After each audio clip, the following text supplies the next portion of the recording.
Okay, let's head towards the current situation. And for the last year, you have probably been spending the most time in Oulu that you have ever been spending time in Oulu. Sure have. And you had a tour just before the COVID situation. Yeah, we did a tour last January, February with Sabaton and Apocalyptica, a European tour. And basically, when we came home, the world shut down. But we got very lucky that we got to do that tour. So I think we are one of few bands that actually did around 30 shows last year before the world shut down. And that tour, I must say, it was insanely, fantastically good in so many ways. Not only playing all these cool, big-ass venues. I mean, finally getting to go up on stage at Wembley Arena, that was a big check for the bucket list. Yeah. But also, all the people on that tour was super nice. It was this complete symbiosis between crew and bands and everyone. And I had a blast. And the Sabaton guys are fantastic. And also the Apocalyptica guys. They are by far the coolest people in a positive most positive kind of way that you could ever tour with. So was it that tour that kind of inspired some collaborations and covers and everything like that? It was Sabaton and Apocalyptica did a song together, I think. Yeah. And you did a Sabaton cover song. Yeah, we asked before the tour if we could do a cover of 82nd All the Way. So we did that. And then after the tour, also Apocalyptica guys were invited to sort of guests on our album Manifest that we actually managed to record last year and also release and make a couple of videos for, which was quite insane how we ever pulled that off. I mean, Elise and Olof, they were supposed to leave for Denmark on Monday morning and they were at home on Friday evening, and Morten, our drummer, called from Denmark and said, hey, there's a problem. We're going to start recording our album next week. However, Denmark is closing the borders tomorrow, Saturday at noon. For quite some time. Well, I think it was like, they didn't have sort of an end date of it, of the closing the borders. We close it now and for the time being. So Elise and Olof had to sort of make a decision and in the same way talk with our producer to see if he was still up to do it due to the current situation. And they had to sort of make a split decision that if we're going to do this, we need to leave now. Yeah. So it was like basically 8 hours after Morten called Olof, Elise and Olof were standing at Central Station in Gothenburg grabbing the train to Denmark and just packing up all the gear and all the shit they needed to bring along in order to do this, and staying in Denmark for 2-3 months. Yeah. And the border police, apparently, they were just like looking at them and just asked them, what the fuck are you doing? Are we going into Denmark? Yeah, but we're closing the borders. Yeah, we know. You guys are fucking stupid. Basically, because who wants to go into a country that's going to be in lockdown for uncertain amount of time? But they managed to get across. Recording started, went really good, apparently. Yeah, and you recorded your part in Helsinki. Yes, since Finland was also going through lockdown at the moment and Denmark was in lockdown, and also I looked up the flights and all that, and just for me, in order to fly from Oulu to Billund Airport in Western Denmark, it was just insane. Either it would have taken me like almost 40 hours and the cost would be like 1,000 euros. If I would like to go fast, it would be like 8 hours and it would cost, I think the highest price I saw was close to 25,000 euros. Okay. Yeah. So it was like, all right, I check tomorrow again and I check the day after. And still the prices was crazy, or you had to go through, I think one flight was Oulu, Helsinki, Helsinki, Moldavia, Reykjavik, Oslo, Billund. Yeah. And then knowing that Moldavia, is that even going to be open? Mm. Reykjavik, will they even be open? And Oslo. So it was like this insane travel plans. So luckily we are very good friends with this guy called Jonas Parkkonen, who used to play guitar in Santa Cruz, that we toured a lot with. And he is a really good friend and also a brilliant musician and producer. He worked with Apocalyptica and stuff like that in the studio that he has, E-Studio in Helsinki. So we contacted him and said, or I called him and said, hey, we have this corona issues. I need help. Can I come and record the bass? And just so happened to be, he had 1 week open just when I needed. So I just packed up my shit, put it in the car and drove down to Helsinki and did my stuff. Yeah. And it went so good and it was so relaxing and nice. So maybe that would be something that I will do also in the future. Yeah. So you can save time and money and yeah. Also like the effort of traveling is always taking some toll. Yeah, and risking losing your luggage and all that that I've been encountering quite a lot. Yeah. Too many times. Quite insane actually how airports can lose luggage so many times. Yeah.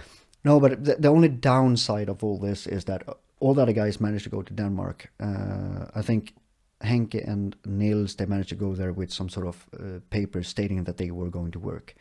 So they were allowed to get in because they were working, so there were no bullshit. But what I was missing out was sort of the hangout and the social part of it. Because you go to the studio and you work and you record for 8 hours, or you do and whatever you do in the studio, and then you go back to the house that we used to rent, because we always recorded with Jacob Hansen. Go back to the house and you cook dinner, you have wine and just have a good chilled out evening, and then back to the studio. So it's a very sort of nice social bubble you have. It's part of the process. Very much part of the process, because you are there in the moment with the people that you spend time outside of the studio and in the studio. So that is sort of the downside of doing how we did. But in the end, it's the result that matters, and the result was apparently, in my opinion, the best album we have done. Yeah, and that I don't say that because the bass was so freakingly good recorded. It was, of course, and played, but all in all, it turned out to be a fantastic album, in my opinion. So you've now been spending time in Oulu, and last year you picked up sailing after a long break. Yeah, well, when I was a kid, we had a sailing boat, like an 8-meter old boat that we went on. Every summer we went out on sailing vacation, so to speak. And I basically went out with my mom and dad for like 10 years or something, every summer. And then when I was like 16, like imagine me, 16 years old, just wanted to listen to Pearl Jam and Metallica, but you're forced to go out on this sailing boat with your mom and dad for a week or two. That's a no-go, I guess. So was it around the archipelago, or did you go further? No, like the west coast of Sweden. Yeah. The archipelago is just fantastically beautiful there. So anyone, if you have the chance to go out there, just do it in the summertime, because it's so beautiful and nice. But 16 was sort of the last time I went out. And then when my dad died a couple of years later, and my brother took over the boat, and I was sort of not really interested at that point. And also latest couple of years, I haven't been able to sort of have time to even go out with my brother due to all the tourings and all that. But last year, everything cancelled, everything locked down, nowhere to go, nothing to do, and just waiting out the time. So I got this ridiculously good offer to buy this small 5-meter sailing boat. Yeah. And I just felt like, maybe this will be the worst fucking idea ever, but yeah, let's buy the boat and see what happens. So I bought the boat, and sort of conferred with my brother first. So, hey, bro, do you got any sort of secret tips and points? Yeah. He's like, I just fucking go out and do it. Mm. And that's basically what I did. I took my family, we went on the boat, and I must have been very convincing because I was a bit afraid that what am I forgetting? But it was really like riding a bicycle, and I got surprised myself how well I remember everything. Every moment was sort of a remembering of the next moment and next moment. And we went out a couple of times, and then one day I just decided that, all right, I'm just gonna make a chance, and I'm gonna go out by myself, which is it can be pretty nerve-wracking, and it can be dangerous because it's not to fool around with. There are big forces in play, even though not 5 meter boat. But I just decided, okay, I'm going to do this, and prepared everything. Went out, got the sails up, turned off the motor, and I was sailing solo. And it was this insane feeling of sort of voluntarily solitude and responsibility, and also a big boost for my self-confidence that just do it. And I went out many times by myself last summer, many hours just sailing back and forth outside of Oulu, and really got me hooked. So now I literally can't wait until the ice breaks so I can put the boat back in again. So it's been kind of a mental output for you in a way. Yeah, very much, because especially when you go out alone, and also if you have someone with you, because then you have the responsibility for that person, which can be nerve-wracking enough. But if you go out by your own, and it doesn't need to be bad weather at all, it can be very nice and perfect for sailing, but you realize when you're alone that the margin of error could be like 1 second. If you lose your concentration and not pay attention enough, then 1 second can be enough to sort of put you in a really bad position. And I also like to go out when it's a bit windy and rainy, sort of stormy weather, because that's also sort of put yourself to the test. Yeah. So it is this real confident boost, and it's a special feeling. Yeah, really special. So that was your kind of last year's new old thing that you started, but my substitute for touring. Yeah, and you have a second one this year, Thai boxing. Yeah, as we said earlier, that I was sort of in the kick and Thai boxing universe for quite some time when I lived in Gothenburg, and also in my old hometown. But music took over and never had time for it. But now I realized that last year, I think most people just sat around and wait for everything to be over. Now you sort of realize that this can go on for some time. So I just decided I'm going to do something to benefit myself from. So I started to train again, because it gives me, first of all, it's a great exercise. For me, it's the perfect exercise. And also it's sort of a very good mental exercise. Teaching yourself about what you are capable of doing, and you sort of learn a different kind of respect for yourself and each other, which is very, very good for a lot of people, I guess, but very good for me as well. So, and one thing led to another. So now, thanks for me getting highly humiliated while sparring, and my cardio is completely out of whack. So I just, after one sparring, I was so ashamed because I just ran out of energy. So I just decided to stop smoking. Yeah. So I haven't smoked now for almost 5 weeks. Okay. Which feels really good. Nice. Yeah, it's sort of a good excuse to stop smoking. One of many, but it was good. I feel much better, and try to train as much as possible, and not doing it for like any competitive sense, not yet at least, but it just feels good. It's fun. Surprisingly fun to get your ass kicked. Yeah. So when the sailing was kind of both physical and mental output, as well as the kickboxing. As a musical output, you have a new kind of project going on. Yeah, and this is also, I mean, okay, Corona, COVID-19, world lockdown, everything is fucked, everything is closed, everything is cancelled. A lot of horrible things comes with that, of course, but positive benefits for me is sailing and the Thai boxing. And then also now, finally, me and my good friend Sipe, we known each other for quite some time, almost like 7 or 8 years. We always talked about doing something together, how much fun that would be. And she's done a lot with sort of party bands, cover bands and such around here. But she always had this dream that she wanted to sort of make her own album with her own music.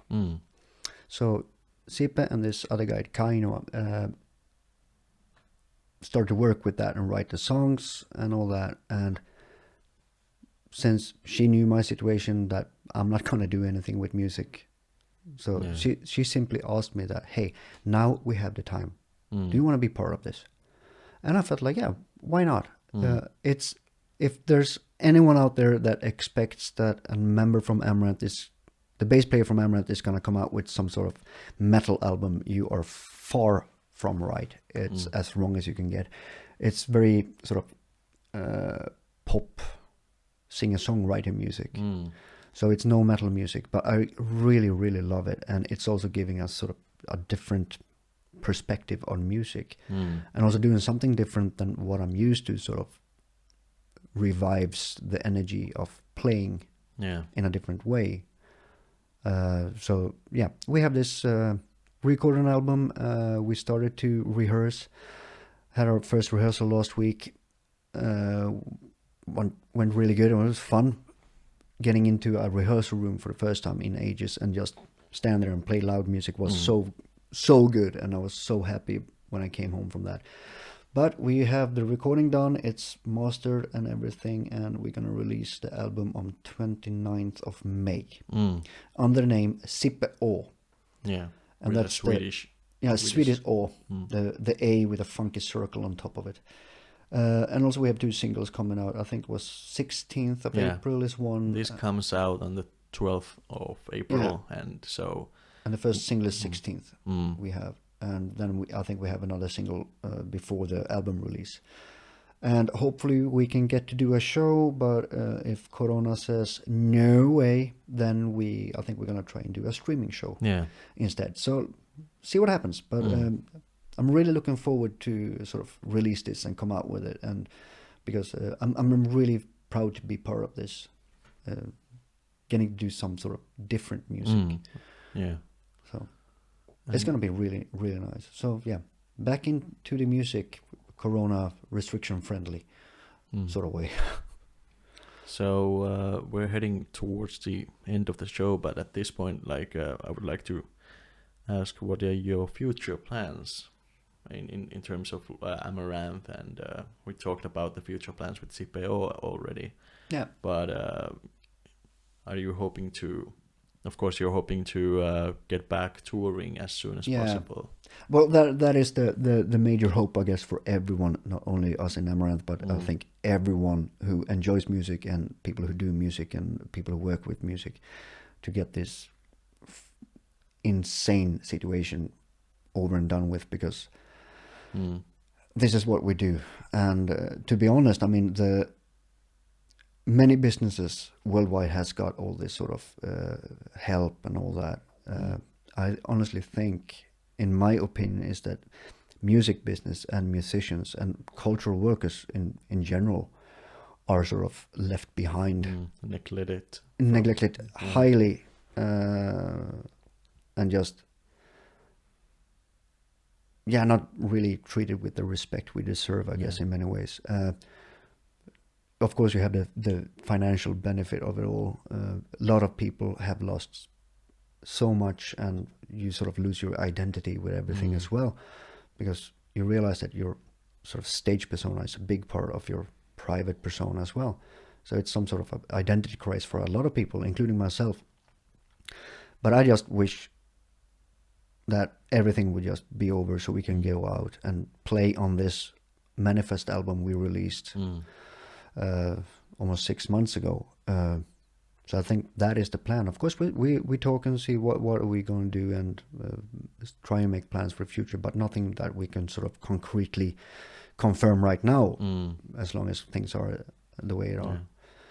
But this corona shit needs to stop. Otherwise, you're going to have a lot of sad stories. And we've seen some light at the end of the tunnel in a way that there was an experiment in Barcelona. Yeah, 5,000 people were in a venue with negative tests and masks. You had to prove that you had a negative. Yeah. Well, I really wish that this works out for them and it doesn't spark another wave. Yeah. But the most important thing, and this is so fucking simple that even the dumbest person could do it. Follow their local restrictions where you are. If they say social distancing, do that. Wash your hands. Use the hand sanitizer. It's not that difficult. Using a mask, I mean, people complain that they can't breathe in it. For God's sake, you have brain surgeons standing for 13 hours performing surgery with the masks on. They pull it off pretty good, I think. So do that, and for God's sake, don't be a jackass and listen to some tinfoil hat and sort of reject the vaccine when you get the possibility to it. I mean, God, all these tinfoil hats and anti-vaccine people, it's just an anti-intellectual movement. For God's sake, there is no conspiracy. There is no chip that's going to go in your arm. They don't need a chip in your arm in order to track you. I mean, you have a perfectly good tracking device in your pocket, your cell phone. So that, just take it. And if you say that, oh, I don't want to take the vaccine because I don't know what's in it. I don't want to put any foreign objects in my body. Well, then I dare everyone who says that if you, top of your head, without looking, could you please count the ingredients in a can of Coke or in a glass of wine or in any sort of candy, yes, surprising candy, chocolate, whatever, even though it's sort of marked to be good for you and whatever. There is so much shit in everything you put in your body already, so please don't use that as a very bad excuse. Most health food, like protein added and everything, they have so many chemicals. I mean, like E-codes and everything like that. And basically I think that if you just go out in any sort of normal sized city all over the world and just breathe the air on the street, I think you get more toxins in you than you get through the vaccine. And yes, there are some side effects. But it's side effects with everything. I mean, if we would take that in account, then we would ban like oral birth pills that most women take in order to not get pregnant against their will. I mean, blood clots that some people died from a vaccine. Well, if we're gonna pull it by that, then you would ban all the birth control pills as well, because the amount of people that died from blood clot from that, the amount is far much more.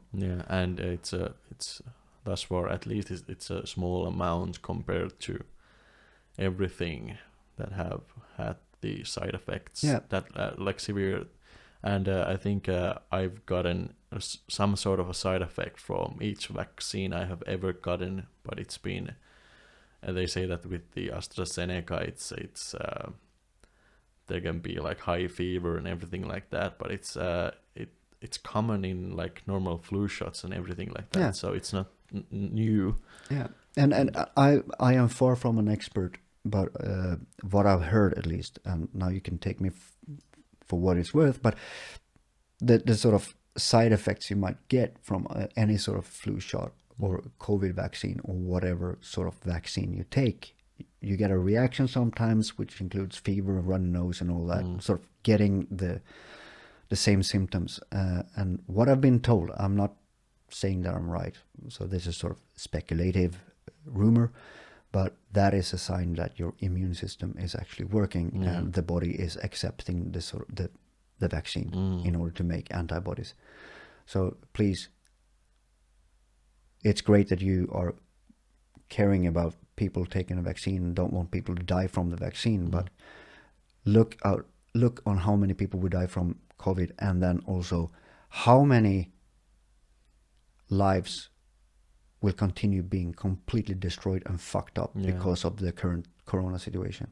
That is far much more than any numbers of death there will be from a corona vaccine. Personally, for me, it's not the death part of it, which is the most scary, but the having like a long-term illness related to COVID for the rest of your life. Like people have lost their sense of smell for like, taste or smell or something. Yeah. It's just insane. I mean, come on, people.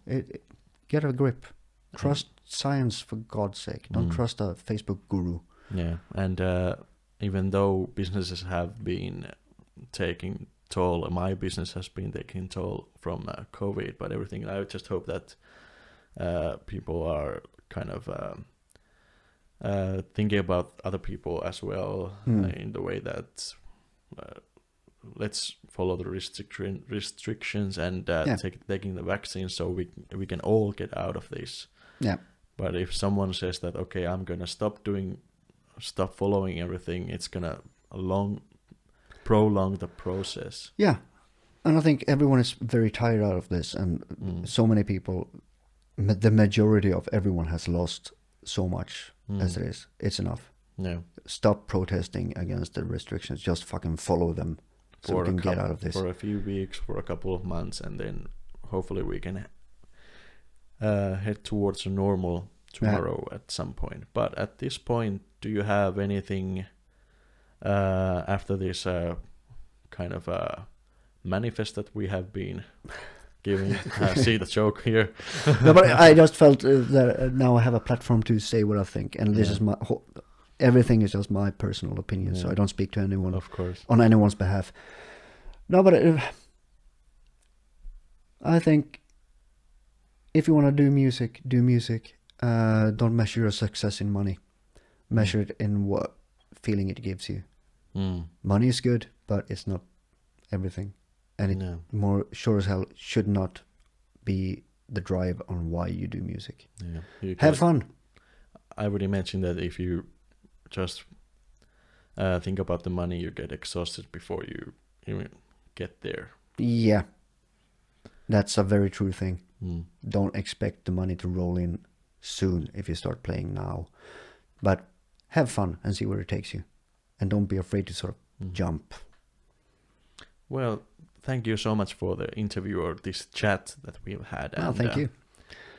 Thanks for listening, and stay safe out there. Bye-bye.